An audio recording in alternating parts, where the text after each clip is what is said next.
Chapter 1. The Cancelled Flight. The announcement came without apology. A flat, metallic voice rolled through the terminal speakers, something about operational issues and weather congestion in the corridor, followed by the word canceled.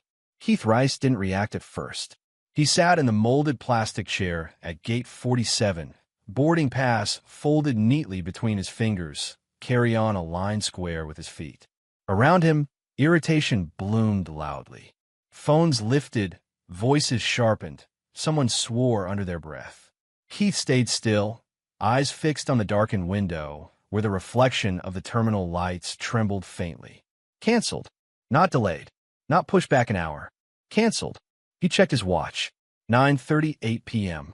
The airline agent began talking about hotel vouchers and rebooking options. Tomorrow morning. Maybe afternoon. Keith stood before she finished her sentence. He had already done the math. 3 hours to get his check bag back. Another hour to find a hotel. A night in unfamiliar sheets. Then another half-day lost to waiting. Another apology to Emma over the phone. Another promise to make it up to her. He could already hear her small, careful voice saying it was okay, that she understood, that she'd show him her drawing tomorrow instead. He didn't want tomorrow. Keith walked away from the gate, moving with quiet purpose. He didn't raise his voice. Didn't ask for a supervisor. He simply went to the airline desk, retrieved his bag, and exited the terminal as if this had been the plan all along. The night air outside the airport was sharp and clean, smelling faintly of jet fuel and rain-soaked asphalt. He paused beside his car, one hand resting on the roof, and exhaled slowly. The drive would be long. 8 hours, maybe more if the roads were bad. He felt the weight of it settle into his shoulders, but beneath the fatigue was something steadier. Control. Keith slid into the driver's seat, adjusted the mirrors, and pulled out of the parking structure with the radio off. He preferred silence when he drove long distances. Silence made room for thinking, and thinking was something he did carefully. The highway opened ahead of him, lanes stretching into darkness. The world narrowed to headlights, road signs, and the hum of tires against pavement. He drove the speed limit. Always did. Coffee rested untouched in the cup holder for the first hour, steam curling upward. He sipped it only when his eyes began to burn. As miles slipped past, his thoughts returned, inevitably, to home. Emma would be asleep by now. Morin always put her down by 8 on school nights, sometimes earlier if Emma had ballet practice. Keith pictured her room the way it always was when he came home late. Night light glowing softly, stuffed rabbit tucked under one arm. Shoes kicked carelessly beside the bed despite repeated reminders. He smiled faintly at that. Routine mattered to him, not because he was rigid, but because routine kept things safe. Predictable. Ordered. Morin liked to tease him about it. You plan for things that never happen, she'd say. He never argued. Planning didn't mean expecting disaster. It meant being ready if something shifted. The road curved, and Keith followed it without conscious thought. Sometime after midnight, he pulled into a rest stop. Bathroom. Stretch. Another coffee. He checked his phone. No missed calls. No messages. That was normal. Morin didn't usually text late, unless something came up. He sent a quick message anyway. Flight got canceled. Driving home. Should be there around 1.30. The message sent. No immediate reply. He slid the phone back into his pocket and returned to the car. The drive resumed. As the clock crept past 1, the fatigue deepened into a dull ache behind his eyes, but he stayed alert. Keith had always been good at managing tiredness. He listened to the sounds of the car, felt the subtle vibrations through the steering wheel, monitored the road with practiced calm. He passed long stretches of darkness where towns slept unseen beyond the trees. Home came into view sooner than he expected. He turned onto his street, headlights washing over familiar houses, all dark and still. Porch lights off, curtains drawn, everything exactly as it should be at this hour. He parked in the driveway and cut the engine.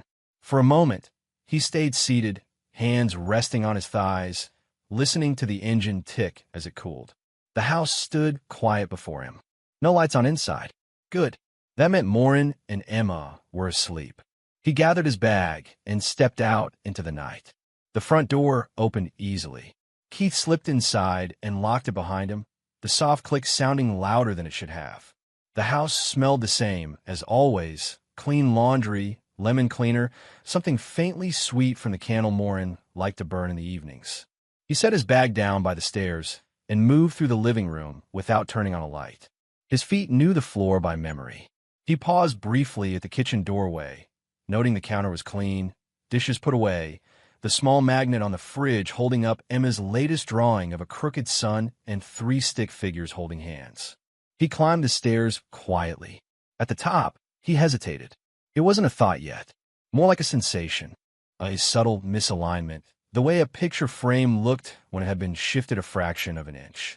Keith couldn't have named it if asked, but his body noticed before his mind did. He walked down the hall toward Emma's room. The door was ajar. That by itself meant nothing. Emma sometimes left it open. Sometimes Morin did. Still, Keith stopped just short of the threshold.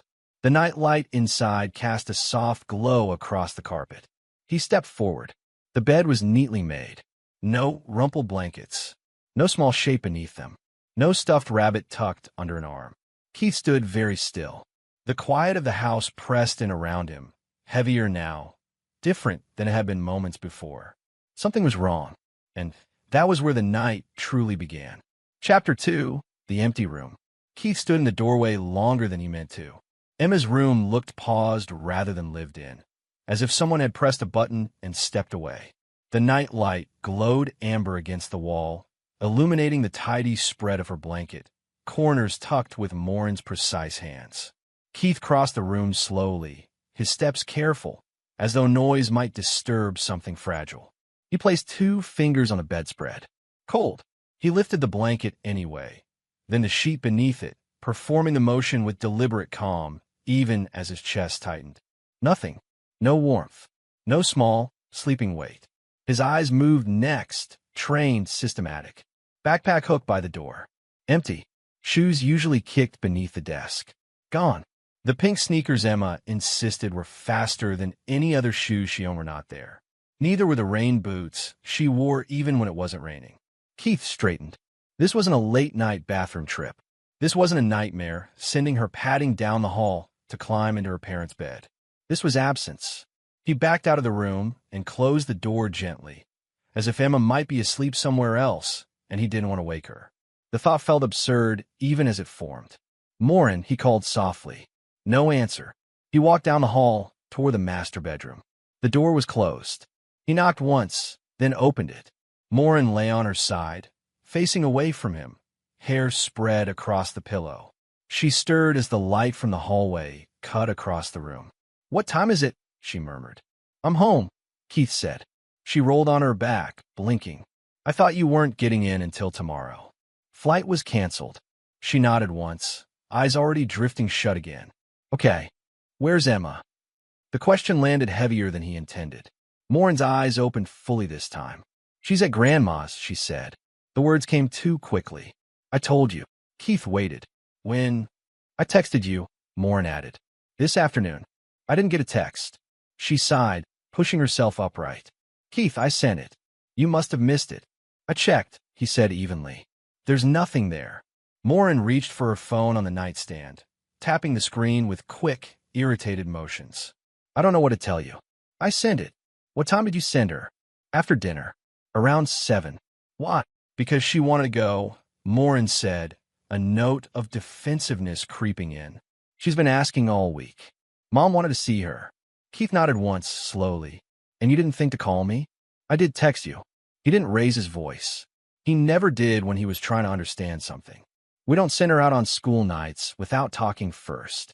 Morin folded her arms. "It's one night. It's a Monday. She doesn't have anything tomorrow. She has school. She'll be fine," Morin snapped. "You're making this into something it isn't." Keith studied her face. There were no tears, no worry, only irritation, like he'd woken her for no good reason. "Which grandma?" he asked. Morin hesitated just for a beat. "My mom." Keith felt something tighten further. "I'm going to check." "Check what?" "I'm calling my mother." Morin scoffed. "Why would you?" Keith was already dialing. The phone rang twice before his mother answered, her voice thick with sleep. "Keith, is everything okay?" Did Emma stay with you tonight? A pause. Confusion. No, sweetheart. Why would she? That's all. Go back to sleep. He ended the call and looked at Morin. Her mouth opened, then closed. I'm in my parents', she said. I thought that was obvious. It wasn't. You know what I meant. Keith's voice remained calm, but something cold was forming beneath it. You said, Grandma. We have too. Morin rubbed her temples. Jesus, Keith. It's late. You're tired. She's fine. Why didn't you tell me which one? Because it doesn't matter. It matters to me. Morin swung her legs out of bed. You're being paranoid. The word hung between them. Keith glanced down the hallway, toward Emma's room. Paranoid would be assuming something bad without checking. Then stop checking, Morin said sharply. She's with my parents. They've watched her 100 times. When was the last time they had her overnight? Morin stood, pulling on a robe. I don't keep a log. Answer the question. She met his eyes then, irritation hardening into something else he couldn't quite name. Why are you interrogating me? I'm asking where our daughter is. She's safe, Morin said. You need to let this go. Keith took out his phone again. I'm calling your mother. Morin's hand shot out, stopping him. Don't. Why not? She's asleep. So were you. That's different. He waited. Morin didn't move her hand. Move, Keith said quietly. She dropped it. The call went unanswered. Straight to voicemail. Keith left no message. See? Morin said, forcing a laugh. They're asleep. I'm going over there. No, you're not. I am. This is ridiculous, she said, following him into the hallway. You're exhausted. You're seeing problems where there aren't any. Keith stopped at the top of the stairs and turned to face her. If I'm wrong, I'll apologize. And if you're right, she demanded. He held her gaze. Then something's wrong. Morin crossed her arms again, the same defensive posture. You don't trust me. I trust patterns, Keith said. And tonight doesn't fit. She shook her head. You always do this. You need everything explained. Controlled. I need consistency. Well, sometimes life isn't consistent. Then we check. Silence stretched between them. The house felt different now. Less like a shelter, more like a structure holding its breath. Morin looked away first. Do whatever you want, she muttered. Just don't wake them up and embarrass me. Keith picked up his keys from the table by the door. He didn't argue further. There was nothing left to say that would clarify what words hadn't already twisted. As he stepped outside, the night air hit him sharp and cold. He closed the door behind him without slamming it, and drove to find the truth himself. Chapter 3, The Garage Light. The house sat at the end of a long gravel drive, set back from the road behind a row of dormant trees. Keith slowed as he turned in, headlights sweeping across the front yard. The windows were dark. No porch light, no television glow, nothing to suggest anyone was awake or waiting. He parked near the edge of the drive and cut the engine. The silence that followed felt deliberate. Keith stayed in the car for a moment, listening. Wind moved through the trees. Somewhere far off, a dog barked once and then stopped. The house itself gave nothing away. He checked the time on the dashboard. 1:54 a.m. This is stupid, he murmured, though he didn't believe it. He stepped out, gravel crunching softly beneath his shoes, and approached the front door. He knocked, firm but not loud. Waited. Knocked again. Nothing. He tried the handle. Locked. That, too, meant nothing. They locked up at night. Always had. Keith stepped back, scanning the property. That was when he noticed it. A light. Not from the house, but from the detached garage behind it. A single bulb, glowing dimly through a small side window. It shouldn't have been on. Morin's parents were obsessive about lights. Sue once lectured him for leaving a bathroom lamp on for less than 5 minutes. Keith's chest tightened. He moved toward the garage, each step measured, controlled. The closer he got, the more details emerged.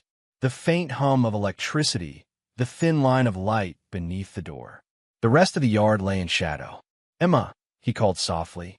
No answer. He reached the garage door and tried the handle. Unlocked. The door creaked as he pulled it open, the sound slicing through the quiet. He froze, listening for movement. There was none, only the low buzz of the bulb overhead. The smell hit him first. Cold concrete, dust, oil, something metallic. Then he saw her. Emma stood near the center of the garage, elevated on a small wooden stool. Her arms were raised above her head, wrists bound together with white zip ties. A rope ran from her hands up over a ceiling beam, taut enough to keep her arms extended. Her head drooped forward, chin pressed to her chest. Her legs trembled visibly, knees locked, toes curled over the edge of the stool, as if she were afraid to move. "Emma," Keith said again, this time louder. Her head lifted slowly. "Daddy." The word came out hoarse, barely more than a breath. Keith crossed the distance to her in 3 strides, dropping to his knees in front of the stool. His hands shook as he took in the details, the raw redness around her wrists, the stiffness in her fingers, the way her shoulders quivered with effort. "How long?" he asked, though his voice nearly failed him. She swallowed. "Since dinner." "What time was that?" She thought for a moment, brow furrowing. The clock said 8. Keith looked at his watch. Almost 6 hours. His jaw tightened so hard it ached. "Okay," he said, forcing calm into his voice. "I'm here. I've got you." He reached for the rope instinctively, then stopped. If he cut it without supporting her, she would fall.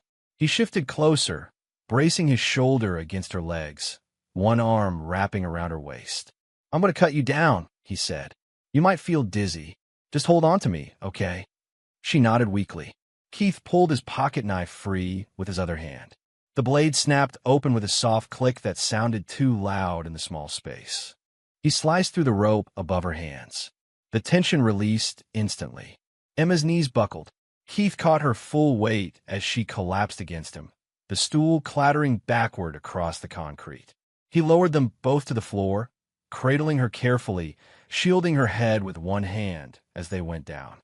She clung to his shirt, fingers stiff and uncoordinated. "I couldn't sit," she whispered. "Grandma said I had to stay up." Keith closed his eyes for a brief second, then opened them again. He had to stay present. Rage could wait. "I know," he said quietly. "You're done now. You did nothing wrong." Her breathing came in shallow, uneven bursts. He felt the tremors running through her body, the way her muscles refused to relax even now.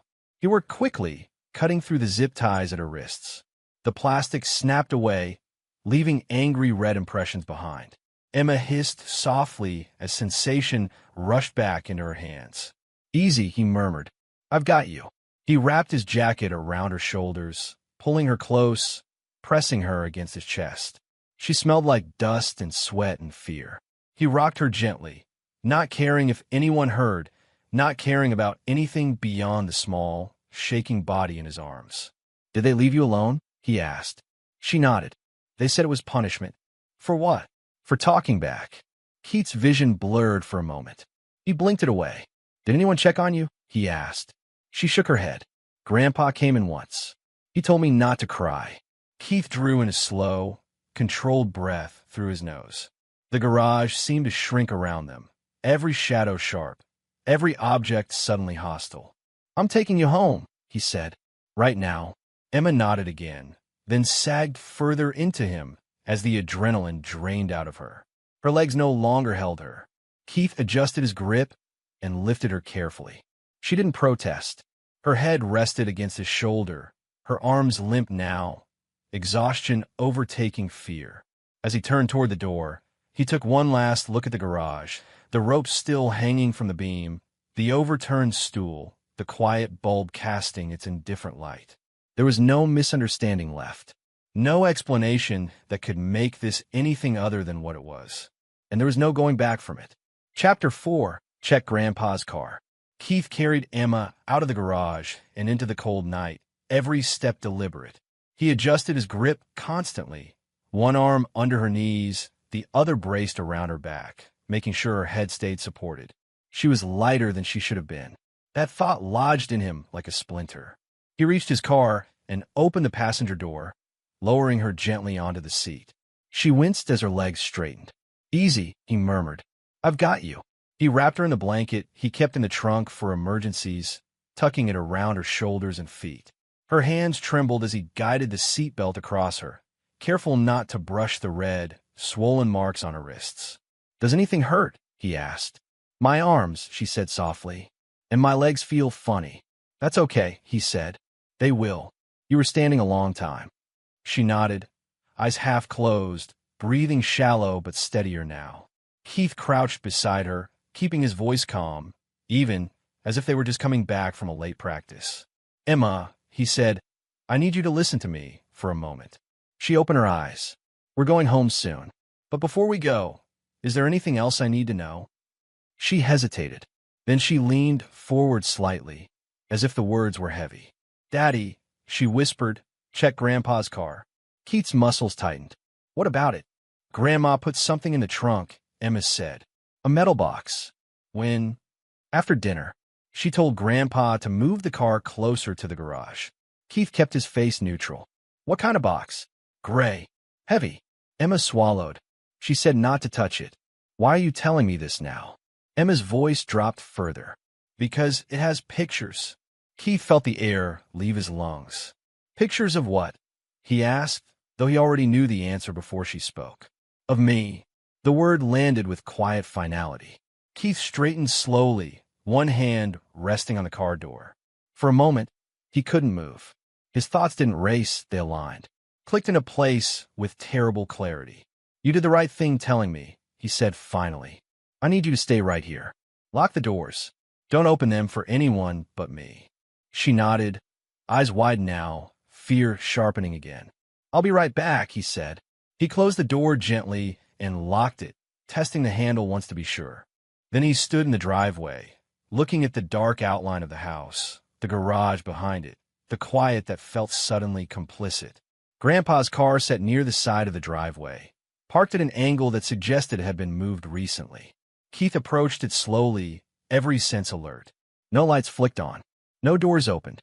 The house remained silent. He tried the driver's door. Unlocked. Keith opened it and leaned inside, glancing toward the house again before pulling the trunk release. The trunk popped open with a soft mechanical click. He walked to the rear of the car. The trunk was tidy. Too tidy. Emergency kit on one side. Jumper cables coiled neatly. A folded blanket. And beneath it all, tucked against the back wall, a metal case. Rectangular. Industrial. Dull gray, just as Emma had described. It wasn't hidden so much as placed with intention, like something meant to be retrieved later. Keith lifted it. Heavy. He set it down on the driveway and examined it. No markings. No labels.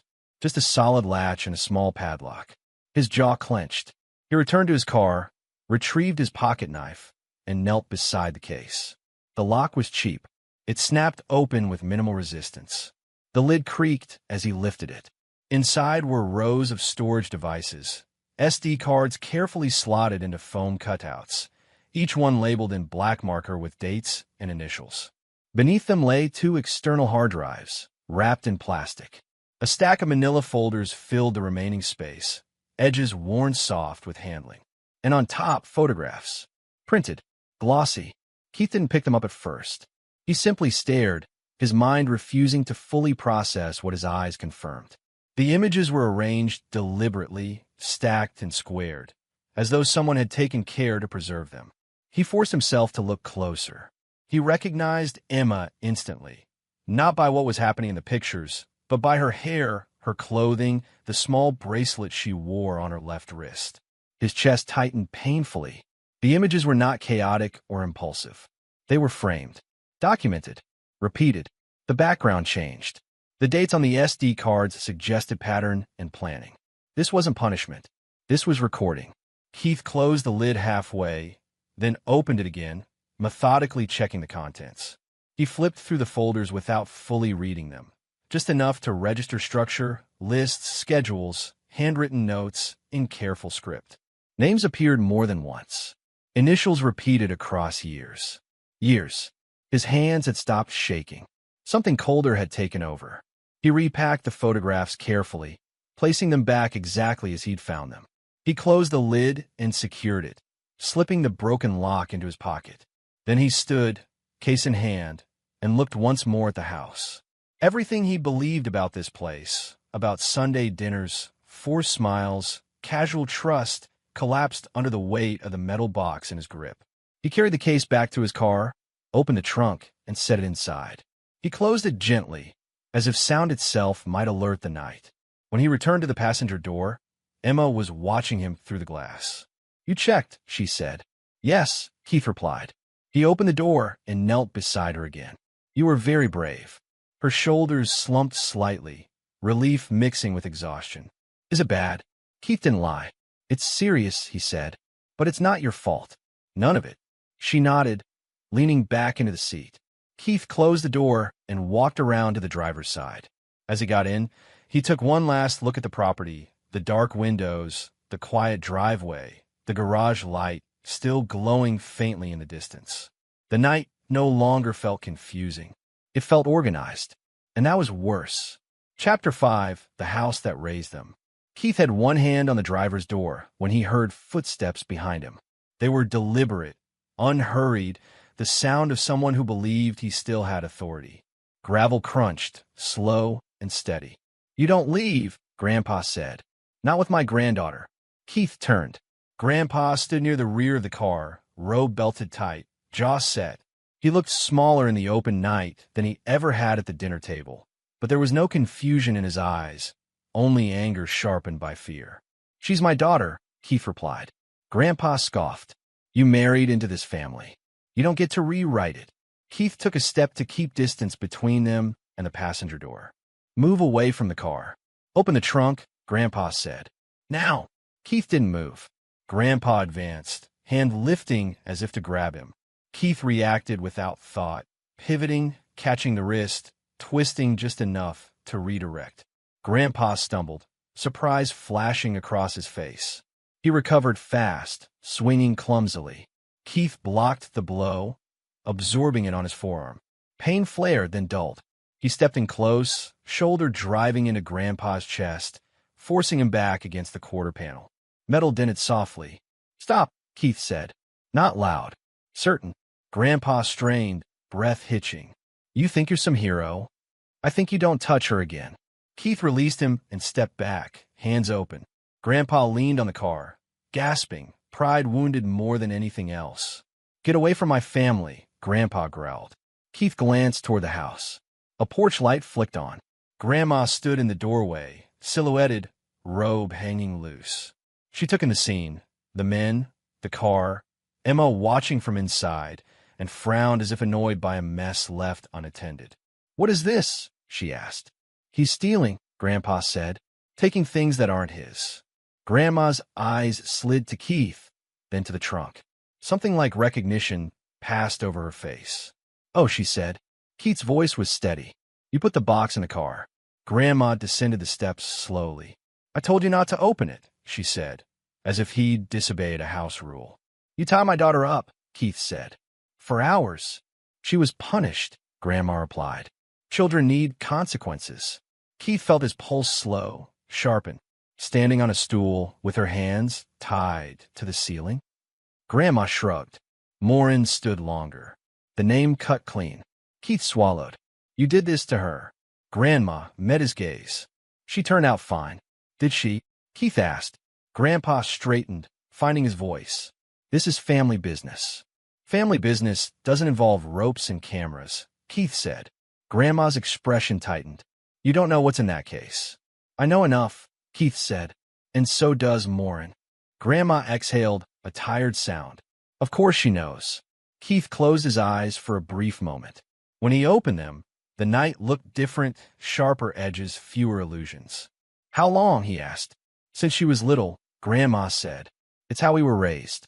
And you thought it was acceptable to raise her child the same way. Grandma's chin lifted. We taught her to endure. Keith shook his head. You taught her to normalize it. Grandpa stepped forward again, anger flaring. You walk away with that box, and you destroy lives. Keith met his eyes. You already did. Emma shifted inside the car. Keith moved instinctively to block Grandpa's line of sight to her. Grandma watched the movement and sighed. She'll forget, she said. They always do. Keith felt something settle inside him, cold, permanent. I won't. Grandpa took another step. Keith didn't wait. He opened the driver's door, slid in, and started the engine. The headlights washed over the driveway, over the house that had once felt like part of his life. Grandpa shouted something he didn't hear. Grandma grabbed his arm, holding him back. They stood together, framed by the porch light, faces hard and familiar and utterly foreign. Keith pulled away. The road accepted him without resistance. Emma leaned her head against the window, blanket tucked to her chin. "Daddy," she asked softly. "I'm here," he said. He drove on, the weight of the metal case in the trunk pressing into his awareness. Not just evidence, but confirmation. The house behind them shrank into darkness, taking with it every assumption he'd made about his marriage, his wife's past, and the family he thought he knew. By the time the road curved and the house disappeared completely, Keith understood that nothing from before could be trusted again. Everything had collapsed, and he was already past the point of turning back. Chapter 6: Paper Trails and Wounds. The emergency room lights were too bright for the hour. Keith sat rigid in a molded plastic chair beside Emma's bed, his jacket folded beneath her feet, his phone face down in his lap. Emma lay on her side, blanket tucked around her shoulders, eyes half-lidded as a nurse adjusted the cuff around her arm. "Deep breath, sweetheart," the nurse said gently.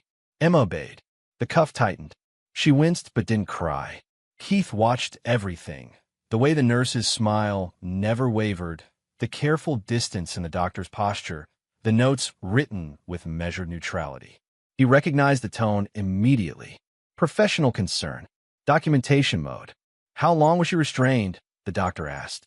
"Approximately 6 hours," Keith replied. He didn't hedge. He didn't soften it. The doctor's pen paused for a fraction of a second. "And the restraints?" "Zip ties at the wrists. Rope over a ceiling beam." The nurse glanced up, her expression tightening before she masked it again. The doctor nodded once. "We'll need to photograph the injuries." Keith nodded back. "Do it." Emma shifted, fingers curling into the blanket. Keith leaned closer. "They're just taking pictures so they can help," he said quietly. She looked up at him. "I don't have to stand, right?" "No," he said. "You don't have to stand ever again." She closed her eyes. The photographs were taken quickly and efficiently. Red marks, swelling, early bruising on the legs. The doctor dictated observations aloud, each word clipped and precise. Keith listened, committing it all to memory. A social worker arrived before the doctor finished. "My name is Karen," she said, pulling a chair closer. "I need to ask you some questions." Keith answered them all. Names, addresses, timelines. He didn't speculate. He didn't editorialize. He gave facts. Karen nodded, jotting notes. "We're mandatory reporters," she said. "CPS and law enforcement have been notified." "I expected that," Keith replied. "Is your wife aware of Emma's injuries?" Keith hesitated only long enough to choose honesty. "She knows where Emma was." Karen studied his face. "Do you feel Emma is safe returning home with you?" "Yes." "Is there any chance your wife would interfere?" Keith thought of Morin's eyes in the hallway, of her voice calling him paranoid. "Not physically," he said, "but I won't risk it." Karen nodded again. "We'll put safeguards in place." When they were alone again, Emma slept. Keith sat beside her, pulling his laptop from his bag. The metal case sat at his feet, heavier now with context. He opened it carefully, connecting a hard drive to his computer. He created folders. Dates, locations, names exactly as written. He copied files twice, once to his laptop, once to an encrypted drive he'd bought years ago for work. He logged every action in a plain text file. Time accessed, device copied, checksum verified. Order steadied him. At 4:12 a.m., his phone vibrated. Morin. He stepped into the hallway before answering. "Where are you?" she demanded. "At the hospital." A pause. "What happened?" "You know what happened." Silence stretched. "Then, you took her there." "Yes." "You didn't have to do that." "I did." Her breath came sharp through the speaker. "My parents are saying you attacked my father." "They're lying." "You don't know that." Keith leaned against the wall. "I know what I saw." "Keith, did you know?" he asked. Another pause. Longer this time. "Yes," Morin said finally. The word was small. Flat. Keith closed his eyes. "How long?" "All my life," she said. "It was normal. It's how they taught us." "Taught you what?" "To behave. To endure. And you sent our daughter there." "I didn't think you did," Keith said. "You chose." Her voice cracked. "I thought it was better than other things." The sentence ended itself. Keith felt something detach cleanly inside him, like a clasp released. "How many times?" "I don't know," she whispered. A lot. Enough, Keith said. You're not taking her from me. I already did. This is my family. Not anymore. He ended the call. Back in the room, Emma stirred. Daddy, I'm here. She reached for his hand. He took it. By morning, a police officer arrived. Then another. Keith gave his statement twice, consistent down to the minute. He provided copies of the files, the photographs, the logs. He watched their faces change as the scope became clear, though they kept their voices level. A CPS supervisor spoke with him privately. We're recommending immediate protective custody with you, she said. Your wife will have supervised contact only. Keith nodded. I'll comply with whatever you need. By noon, Emma was discharged with instructions, referrals, a thick packet of papers. Keith carried her to the car himself. Before driving home, he stopped at a law office recommended by the hospital social worker. He didn't sit. He didn't pace. He stated what he wanted. Emergency divorce filing. Full custody. Protective order. The attorney blinked, then nodded. We can file today. Do it. Papers were signed. Copies made. Dates stamped. When he returned to the car, Emma was asleep again, her breath steady. Keith placed the envelope on the passenger seat beside her, then moved it gently to the glove compartment. As he pulled onto the road, the weight in his chest wasn't grief. It was clarity. The night had taken everything he thought was stable, his marriage, his assumptions, the past he'd trusted without question. What remained was narrower and stronger. His daughter, the truth, and a path forward that required no permission. He drove with both hands on the wheel, already thinking in timelines and checklists, already turning pain into procedure. The reacting was over. Now the work began. Chapter 7, The Network. Keith worked at the kitchen table because it was the largest flat surface in the house. He pushed everything else aside, mail, a bowl of apples, Emma's crayons, and laid the contents out with methodical care.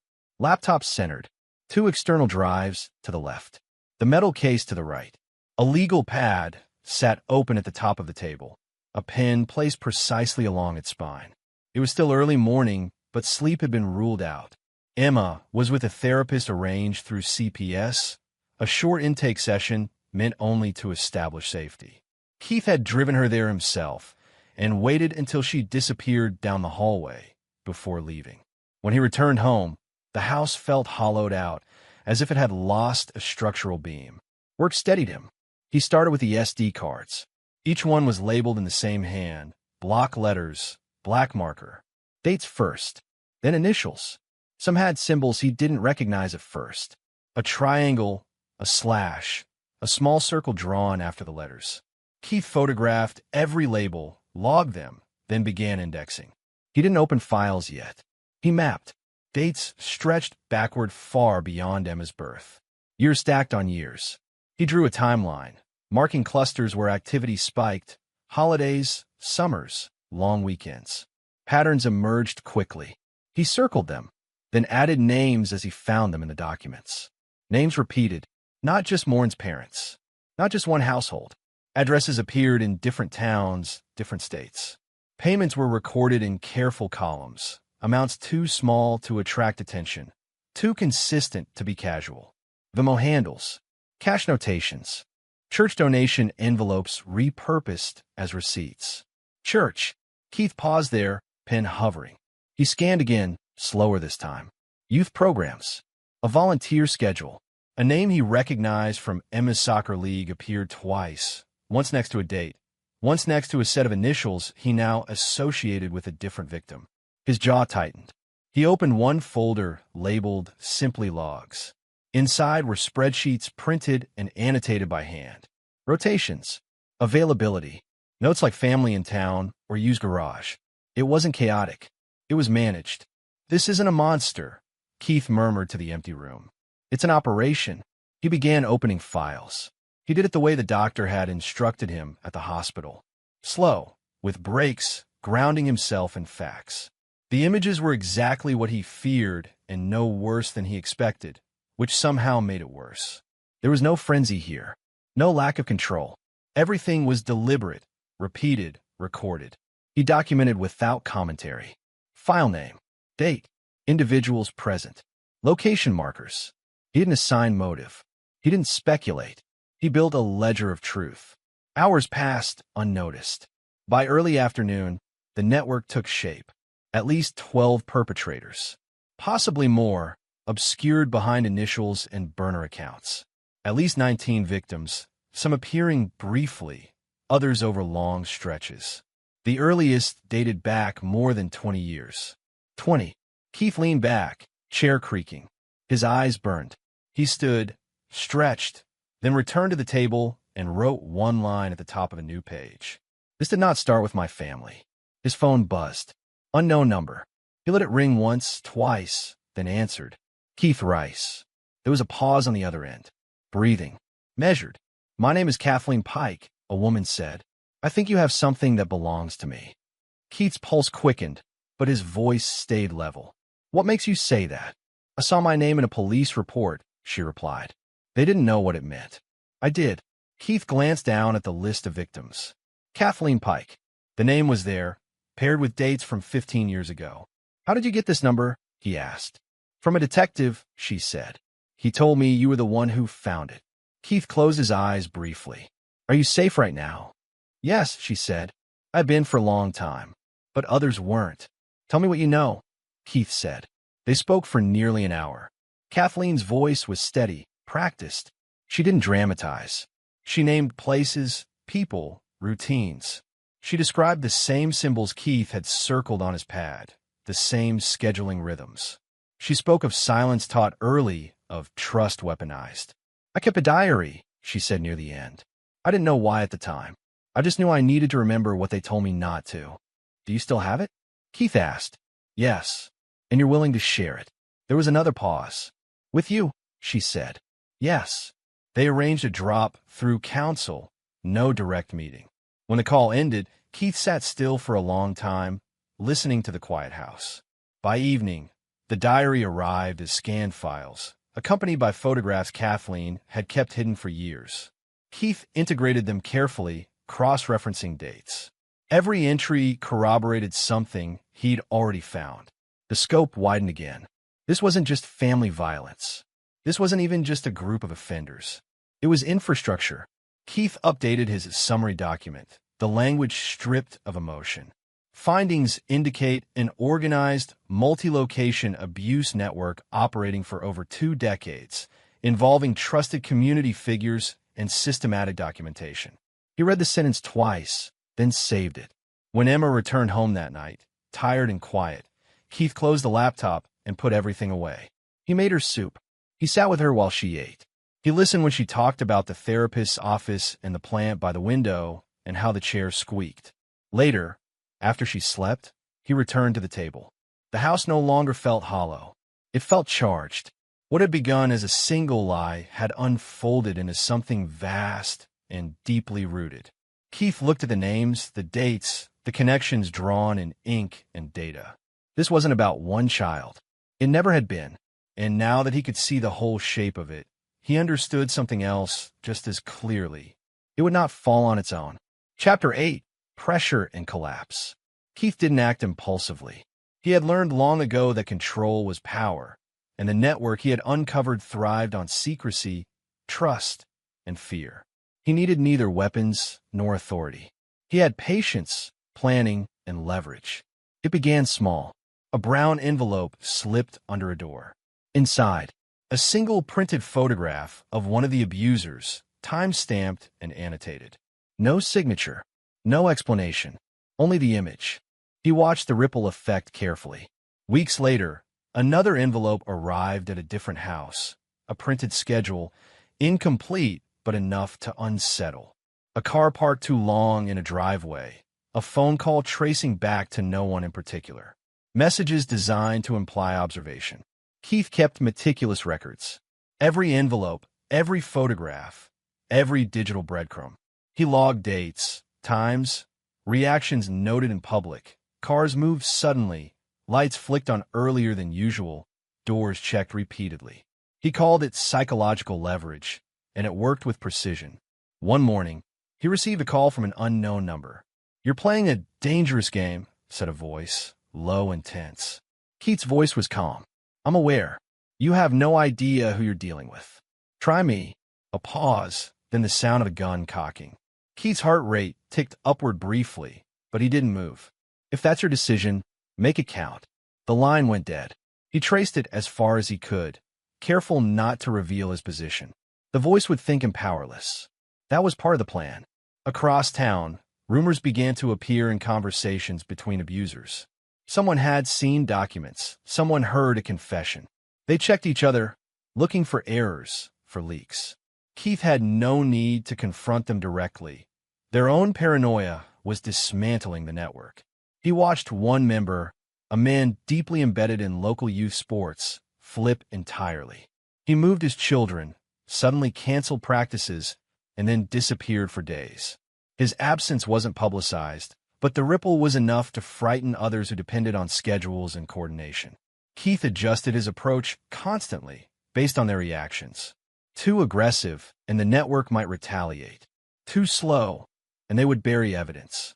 His fingers flew over the laptop keys late into the night, setting up anonymous emails, scheduling mail drops, ensuring each move felt accidental. He sent a package to a family in the suburbs.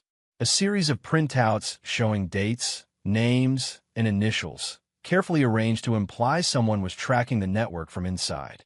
No addresses, no sender. Only implication. Within hours, one member called another, questions shouted, suspicions rising. By the next morning, the whispers had escalated to confrontation. Keith watched carefully as members began turning on each other.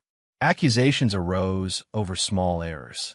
A photo dated incorrectly, a note misfiled, a phone call traced too far.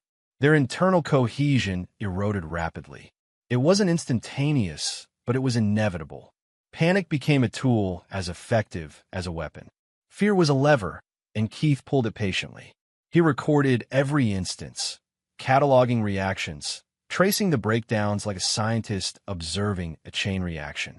One member fled the city entirely, leaving behind schedules, devices, and personal effects. Another, angry, panicked, showed up at Keith's workplace, gun in hand, shouting accusations. Security cameras captured everything. Keith remained calm, talking slowly, keeping the man on the line until law enforcement arrived. The man surrendered without firing a shot. Keith never approached anyone physically. His interactions were almost entirely indirect. A message, a package, a subtle suggestion in a public space was enough to set off chains of doubt and paranoia. Members accused each other, confronted each other, and confessed in fear of exposure. Even those not directly threatened began changing behavior. Meetings were canceled. Payments went unpaid. Communications ceased. The network shrank within itself, a self-inflicted collapse. Through it all, Keith maintained the ledger. Each envelope, each interaction, each reaction was logged in detail. Names, dates, locations, methods, and outcomes meticulously recorded. He built a timeline showing cause and effect, how each anonymous pressure point led to breakdowns within network. By the end of the month, what had been a tightly coordinated group functioning over decades had begun to fracture. Trust dissolved. Coordination failed.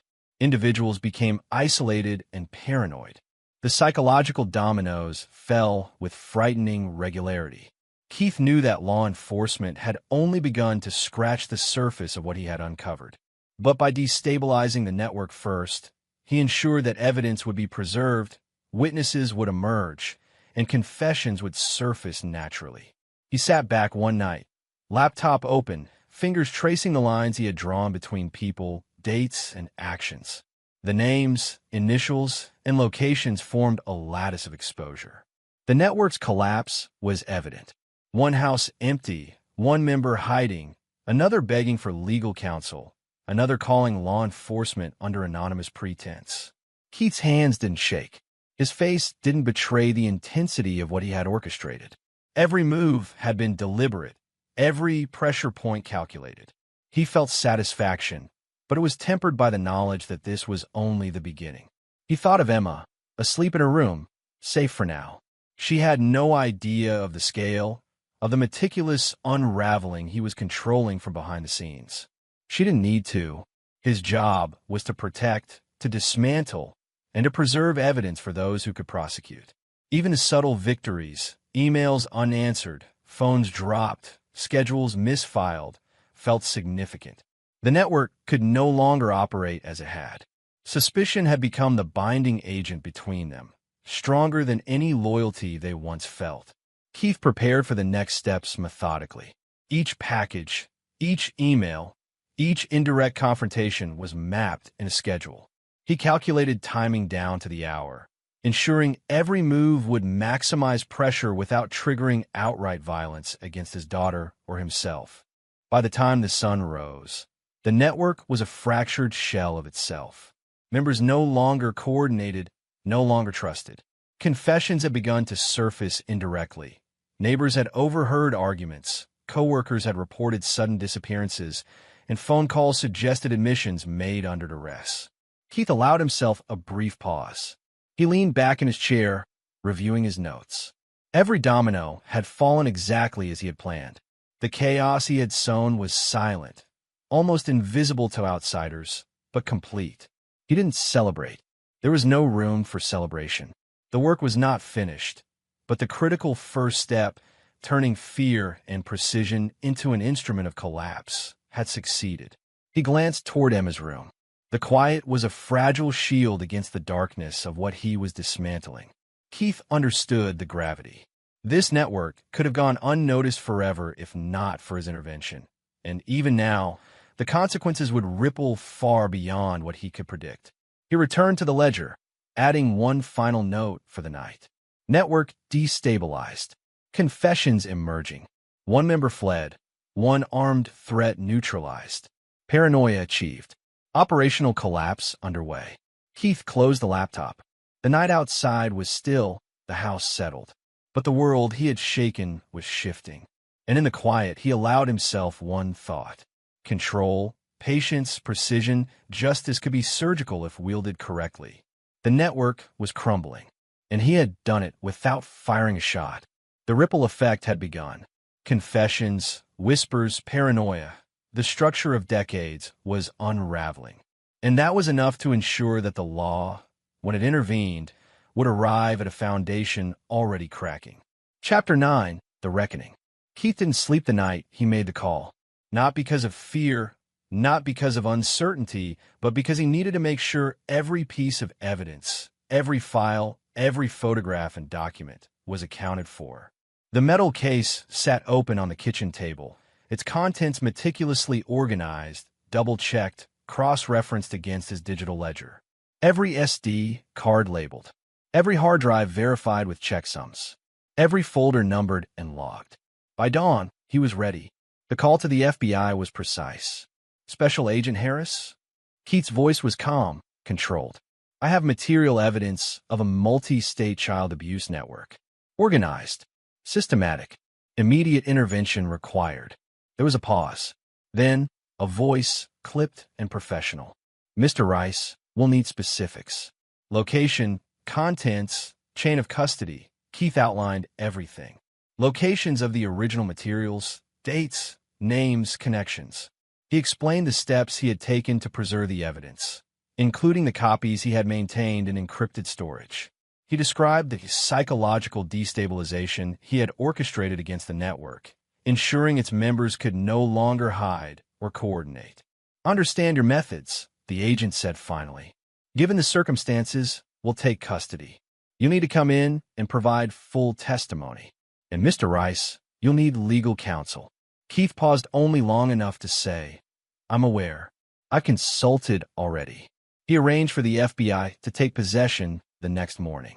Agents arrived in unmarked vehicles, several SUVs pulling into his driveway. Keith met them at the door, guiding them to the case. He didn't open it again. He didn't need to. Every item had been documented, cataloged, photographed, duplicated. Everything in here is exactly as I found it, he said, keeping his tone steady. Chains of evidence are maintained. The agents nodded, inspecting the files, SD cards, and photographs. Keith observed silently. He was neither triumphant nor relieved. The weight of what had been uncovered pressed on him still, heavier than any physical object. One agent looked up. "You realize you may have violated state law in taking this evidence." "I understand," Keith replied. "Given the danger to the child and the network sophistication, I had no choice. Evidence integrity was the priority. Immediate threat to the victims required action." The agent's expression softened slightly. "Under exigent circumstances, you may avoid charges. We'll need full statements, but legally, your intervention is defensible." Keith nodded. "Then we begin." From that point, the investigation accelerated. Nationwide, arrests were made. Local law enforcement units collaborated with the FBI, using the materials Keith had preserved to corroborate witness accounts, identify perpetrators, and locate victims. Across states, homes were raided, records seized, and suspects questioned under oath. Media outlets picked up the story. Headlines were unavoidable. Child abuse network exposed. Nationwide arrests follow meticulous vigilante action. FBI uncovers decades-long abuse conspiracy. Keith stayed out of the cameras, letting the agents handle public statements. He refused interviews. Privacy for Emma was paramount. Trials were long, emotional, and carefully documented. The grandparents, Sue and Willie, were the first to be sentenced. Evidence included photographs, spreadsheets, schedules, and Kathleen Pike's corroborating diary. Their courtroom demeanor oscillated between denial and defiance, but the weight of the documented evidence was incontrovertible. "Life without parole," the judge said, reading the sentence slowly. The words landed like hammers. Keith felt nothing. Relief, maybe, but not satisfaction, not joy. Only the sense that a correct accounting had been made. Justice had not been theatrical. It had been precise. Other members of the network, once thought untouchable in their communities, received sentences ranging from 35 to 45 years. Each sentence was accompanied by testimony, evidence presentation, and corroboration from multiple victims. The process was slow but deliberate, ensuring that the law, not emotion or vengeance, was the instrument of consequence. Morin's trial was separate. Keith attended only briefly, enough to witness the formalities. She was convicted on charges of child endangerment and complicity, receiving 12 years. The judge emphasized her failure to protect her child despite knowledge of the network, and her complicity in perpetuating the abuse. Emma's presence was never required in the courtroom. She remained in protective custody, her location known only to trusted authorities. Kathleen Pike entered witness protection along with her family. Keith coordinated closely with law enforcement and social services to ensure that both girls' identities and safety were preserved. Keith continued documenting each phase of the process. He kept his own ledger: dates of arrest, charges filed, trial outcomes, and sentences. He archived media coverage, transcripts, and all communications. The record was complete, a final testament to the chain of events that had begun with a canceled flight and an empty bedroom. Late one night, as Keith reviewed the case files, he allowed himself a moment of reflection. It wasn't triumph he felt, not pride, not relief in the sense of emotional closure. It was clarity. The network had been dismantled, its members incarcerated, its operations halted. The evidence had been preserved for future investigations. Victims had support and protection, but the darkness from which it all emerged remained. Keith knew the scope of abuse, the years it had continued, the lives quietly affected could never be erased. The legal system could impose sentences, but it could not undo trauma. He closed the laptop and looked toward the room where Emma slept, peaceful for the first time in months. She was safe, protected, the immediate threat neutralized. Keith allowed himself a deep, slow breath. The metal case, once a symbol of horror, was now a record of accountability. Each file, each photograph, each ledger entry had done its part to ensure justice. He didn't celebrate. There were no cheers, no triumphant music in his head, only the quiet knowledge that the network was broken, the perpetrators held responsible, and the victims shielded from further harm. The FBI had taken custody of all materials. Keith's careful documentation had ensured that no evidence was lost, no details overlooked. He had not acted rashly, but deliberately, strategically.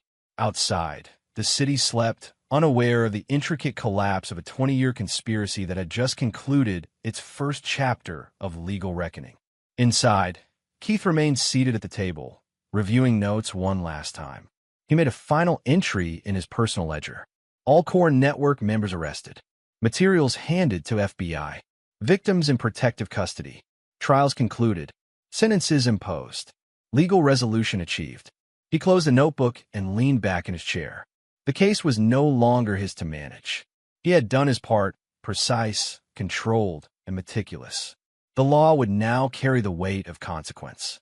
And somewhere in the quiet of that night, he felt the faintest exhale of relief, not triumph, not victory, but the recognition that the structure of justice, however imperfect, had been executed.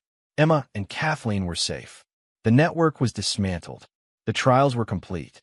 The reckoning, in all its grim clarity, had arrived. Chapter 10, What Remains? The first morning in their new home was quiet in a way Keith hadn't realized he missed.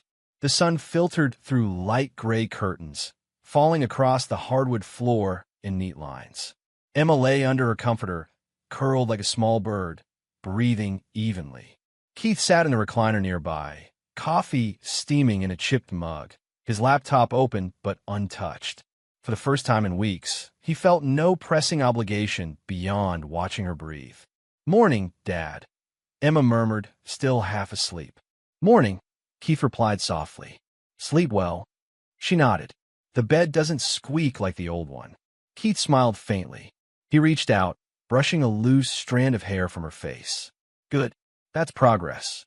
Breakfast was slow and quiet. Emma picked at her eggs, asked about school only briefly, and mostly listened as Keith recounted mundane things: weather, the route to her new school, the way the bus would stop near the park. Nothing about the past. Nothing about the case. She didn't need it. Not yet. After breakfast, Keith drove her to her first therapy session at the new clinic. The building was modern but welcoming, a soft palette of greens and blues on the walls. A receptionist greeted them warmly, asking nothing beyond names and appointments. "Are you nervous?" Keith asked as they sat in the waiting area. "A little," Emma admitted, "but I think I'll like it here." "That's good. You'll get to tell someone all the stuff you need to, and they'll help make it less heavy," Keith said. She nodded again, small but determined. Keith's chest tightened. The weight of the last months, the garage, the ropes, the lies, the betrayal hadn't disappeared. It wouldn't. But here, she could begin to rebuild herself, and he could begin to rebuild the pieces of life that had once felt irreparably broken. Once the session started, Keith left quietly. He walked outside, inhaling deeply. The neighborhood was quiet. A few cars, a dog barking in the distance, the hum of a city waking up but not demanding attention. He glanced at his phone. No calls from old contacts. No new threats. Only a message from the FBI confirming that the final materials had been logged and archived. The network was gone. The court orders were in place. Morin had no custody rights. Keith allowed himself a moment. Relief. Not victory. Not triumph. Just a moment. Back home, he began the slow work of unpacking, organizing, and creating a sense of normalcy. Clothes hung in closets, dishes arranged neatly, boxes of Emma's belongings sorted into bins labeled with markers. He moved carefully, methodical as always, aware that each action was a building block in a life that had to feel safe, solid, and predictable. In the evenings, he and Emma ate together, talked about school, drew small sketches, played board games. Sometimes she laughed freely. Sometimes the memories of the past crept back, and she was quiet, staring into space. Keith learned to sit beside her without pushing, letting her grief and fear have space while silently assuring her she was safe. Weeks passed. Keith contacted the school, established new routines, met Emma's teachers. He volunteered for a few after-school activities, not to control them, but to observe, to protect. Always in the background, never visible, always vigilant. The trauma had made him more attentive, not less. One night, months after their move, Keith sat at the dining table alone. Emma was asleep upstairs. The house was quiet but alive with soft creaks and hums of appliances. He opened a fresh notebook, not for evidence or cases, but for thoughts, observations, and reminders. Names of contacts, notes on ongoing investigations, lessons learned from the network dismantling. Even in safety, he knew vigilance was permanent. A phone call broke the silence. "Detective Miller," a voice said. "I don't know if you remember me, but there's a case I think you should see. Sensitive, ongoing. I heard you've been thorough in the past." Keith's fingers tightened on the receiver. He didn't rise from a chair, didn't smile, didn't flinch. He only listened. "What kind of case?" he asked. "Child exploitation. Different state. But the patterns, it reminded me of what you uncovered before. We could use your insight." Keith nodded slowly, though the detective couldn't see him. "Send the files. I'll review them. That's all I ask. We don't want to alert anyone prematurely." Keith hung up, staring at the wall. The quiet house felt heavier now, not with fear, but with responsibility. He realized then that protection was not a phase, not a temporary duty. It was a calling, permanent and personal. He walked upstairs to Emma's room. She was asleep, her chest rising and falling evenly, small hands tucked beneath her chin. He brushed back her hair, kissed her forehead gently, and whispered, "I've got you. Always." Downstairs, he returned to the table, notebook open. The new case waited in digital form on his laptop, files encrypted and ready for analysis. He began to read, meticulously, methodically. Patterns emerged, as they always did. Connections, schedules, anomalies. Keith's mind had sharpened from the months of unraveling the prior network. His expertise was precise, unemotional, surgical. Even as he worked, the city outside began its nocturnal rhythms. Traffic, sirens, distant voices. The life of the world went on, unaware of the small battles being fought in quiet houses, behind closed doors, in the careful logging of facts and patterns. Keith paused for a moment, looking at the lines of code, the spreadsheets, the cross-reference dates. This wasn't vengeance. This wasn't spectacle. This was prevention. Protection. He closed the laptop briefly, took a deep breath, and exhaled slowly. Emma would wake in the morning. She would eat breakfast. She would go to school. And somewhere in the shadows, Keith would continue the work of keeping her safe, keeping others safe, making sure the dark patterns he had seen could never expand unchecked again. The past was heavy, but the present was manageable. The future was uncertain, but for the first time in a long time, he felt prepared to meet it. He glanced at the notebook on the table. At the bottom of the page, he wrote in neat block letters, "Protection is permanent. Vigilance never ends." Keith closed the notebook. He turned off the light, leaving the lamp by the table glowing faintly. Outside, the neighborhood was silent, but his mind was alert. Patterns, schedules, names, connections, he cataloged them in his mind as he walked to the window. In that quiet, he allowed himself a faint, measured hope. Emma was healing. Kathleen and other victims were protected. The network had been dismantled. Justice had been executed. And yet, he knew that darkness never rested. The vigilance, the watchfulness, the responsibility that would remain with him forever. The house was quiet. The city was quiet. But Keith knew better. Quiet was only temporary. The fight, the protection, the vigilance, those were permanent. He returned to his chair, notebook beside him, eyes focused on the files waiting in the laptop. The world outside moved on. He moved with it, vigilant, methodical, unwavering. The chapter may have ended for Emma, but for Keith, the work of safeguarding those who could not protect themselves had just become a permanent calling. And in the quiet, he accepted it fully. The story of what had happened, what had been exposed, and what had been dismantled, those events would fade from the headlines. But the responsibility, the vigilance, and the protection, those remained. Always.